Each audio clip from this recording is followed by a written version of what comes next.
भगवान शंकर शिव के मस्तक पर, पिंडी पर, शिवलिंग पर धतूरा पहली बार चढ़ाया गया वो फुलेरा दूज का दिन था। इसलिए शिव महापुराण की कथा कहती है जिस दिन कोई मुहूर्त नहीं हो, कोई काम नहीं हो, उस दिन केवल फुलेरा दूज के दिन आप किसी भी दुकान का, व्यापार का, व्यवसाय का, जन्म का, आदि का कोई भी मुहूर्त कर लो, बढ़कर ही चलेगा। सारी जिंदगी के कांटे निकल जाते हैं, सारी जिंदगी के कांटे समाप्त हो जाते हैं फुलेरा दूज। कहते हैं दुनिया में सब दिन का दान, सब दिन का पुण्य समाप्त हो सकता है, और फुलेरा दूज का दान, पुण्य, सत्कर्म, भजन, कीर्तन, नाम स्मरण समाप्त नहीं होता। करा जाते हो, अचानक गिर जाते हो, हापड़ी भराने लगती हो थोड़ा सा चलने पर, श्वास फूल जाती हो ज्यादा चढ़ने पर, उनके लिए विशेष है कि धतूरे की जड़ को, धतूरे का जो फल होता है उसकी जड़ महाराज निकाल कर, धोकर, उसको घिसकर शंकर भगवान पर उसका लेपन कर दीजिए। थोड़ी सी जड़ शिव जी पर चढ़ा दीजिए फुलेरा दूज के दिन। उस जड़ को पानी चढ़ाकर वापिस लेकर आ जाइए। जो मिर्गी का मरीज होता है, जिसको दमे की शिकायत होती है, श्वास की होती है, चलने में हापड़ी भरा जाती हो, फुलेरा दूज के दिन दोपहर के समय पर उसको वो जड़ केवल 3 या 4 बार सुगंध में सुंगा दी जाती है, तो मिर्गी की बीमारी समाप्त हो जाती है, और जिसको दमा श्वास फूलता है उसको भी आराम लग जाता है। फुलेरा दूज के दिन उसके लिए नित्य आनंद का सुख दे जाती है। और भी ध्यान दें, जिसको बहुत भारी बीमारी हो, डॉक्टर कह रहे हैं कि ऑपरेशन की जरूरत है, ऑपरेशन कराना पड़ेगा, गांठ हो गई है, ये हो गया है, वो हो गया है, निवेदन है एक धतूरा फुलेरा दूज के दिन भगवान शंकर के शिवलिंग पर समर्पित करें, और 5 बेलपत्र नंदीश्वर भगवान पर अर्थात भगवान नंदी पर समर्पित करें। जीवन में कितनी बड़ी भी बीमारी होगी वो आगे नहीं बढ़ सकती, ऑपरेशन की जरूरत नहीं पड़ सकती, वो केवल फुलेरा दूज पर हो, केवल फुलेरा दूज के दिन, उसके सिवाय नहीं। और वो 15 मार्च को है, मौका मिला है, आनंद से। धतूरा होता है विषैला। कैसा होता है? विषैला, बहुत विष होता है धतूरे के अंदर। पर महाराज भगवान शिव को वो समर्पित किया जाता है जैसे पार्वती जी को लगा, जब कोई साथ नहीं दे रहा, पार्वती जी को लगा जब कहीं से सुख का अनुभव नहीं हो रहा, आनंद का अनुभव नहीं हो रहा, पार्वती जी ले गई धतूरा, पार्वती मैया ले गई उस बेलपत्र को शिव को। और प्रयास करना, अगर दुख है तो एक धतूरा समर्पित कर कर 1 लोटा पानी अवश्य समर्पित कर। उनके लिए भी कहूंगा जिनको शरीर में दाद हो जाती है, खाज हो जाती है, या खुजलियों का क्रम हो जाता है, उनके लिए भी महाराज धतूरे का पानी, धतूरा 1 लोटे में डाल दो, पानी रख दो उसमें, उसके अंदर थोड़ा सा चंदन डालकर वो पानी शिव जी को समर्पित कर दो। वही पानी को लेकर आ जाइए और कुछ देर तक शरीर में लगाकर बैठ जाइए महाराज। वो केवल फुलेरा दूज का है महाराज, उसको शरीर में लगाकर थोड़ी देर बैठ जाइए, 15-20 मिनट तक। शरीर के अंतर्गत कोई वस्त्र ना हो, उस वस्त्र को उतार कर उसको लगाकर बैठ जाओ। 2.5 से 3 महीने में दांत खाज, किसी भी चर्म रोग होगा वो धीरे धीरे समाप्ति की ओर हो जाएगा। महाराज फुलेरा दूज का महत्व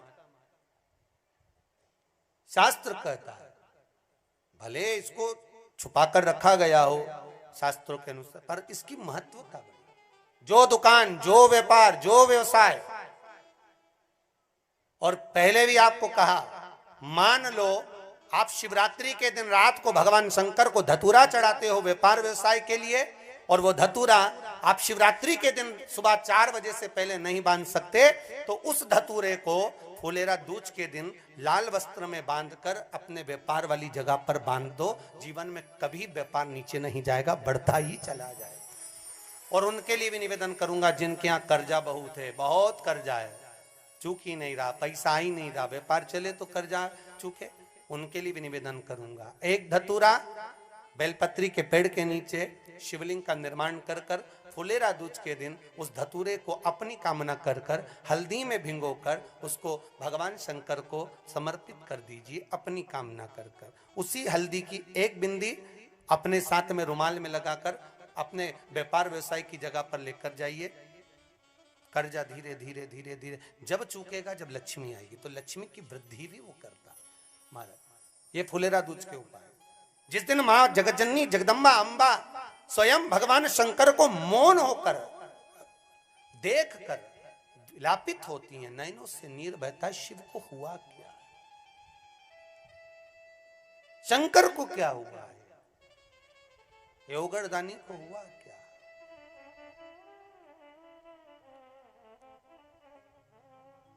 नयन जलता मैं तो बैठी थी गंगा किनारे, मैं तो बैठी थी गंगा किनारे,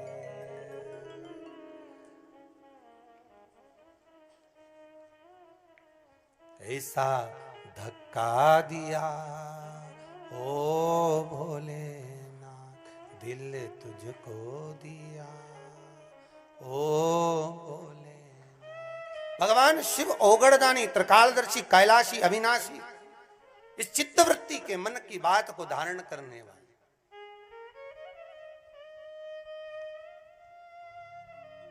जिन लड़का और लड़की का विवाह नहीं हो रहा है, महाराज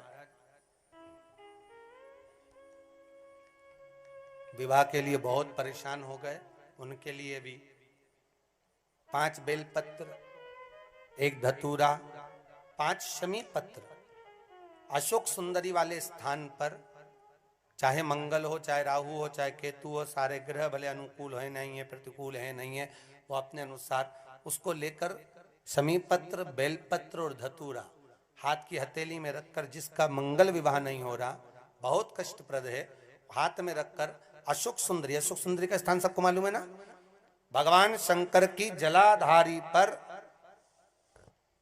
शिवलिंग, पार्वती जी का हस्त कमल, जहां से चरण जल नीचे जाता है, राइट भाग गणेश जी का स्थान, लेफ्ट भाग कार्तिकेय का स्थान, जलाशय में से, जलाधारी में से जो जल नीचे गिरता है बूंद बूंद, वो शंकर भगवान की 5 लड़कियां, जया, विषहरा, शामरीवारी, दोतली और देव, शंकर जी की 1 लड़की और अशोक सुंदरी 6ठे नंबर की, उसका स्थान, इन पानी जो जाता है उसके बीच में जो मोटी सी लाइन होती है, उस मोटी सी लाइन पर जो स्थान है वो अशोक सुंदरी का स्थान है।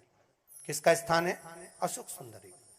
शंकर भगवान का संपूर्ण परिवार, जलाधारी माता पार्वती जी का हस्तकमल, चरण, राइट में गणेश जी, लेफ्ट में कार्तिकेय जी, बीच में अशोक सुंदरी, और ऊपर से जो 1-1 बूंद पानी गिरा रहा है वो है शंकर भगवान की 5 लड़कियां, जया, विषहरा, शामरीवारी, दोतली और देव, शिव की 5। तो जिनका विवाह नहीं हो रहा, अशोक सुंदरी वाली जगह पर हाथ में लेकर वो धतूरे के साथ शमी पत्र, बेलपत्र समर्पित करें और बाबा से निवेदन करें, बाबा आपकी कामना पूर्ण। फुलेरा दूज के अशोक सुंदरी पर जो धतूरा चढ़ता है, वैसे तो अशोक सुंदरी पर धतूरा बहुत कम चढ़ता है, केवल एक फुलेरा दूज का दिन ही ऐसा होता है जिस दिन अशोक सुंदरी वाली जगह पर धतूरा चढ़ता है, अशोक सुंदरी वाली जगह।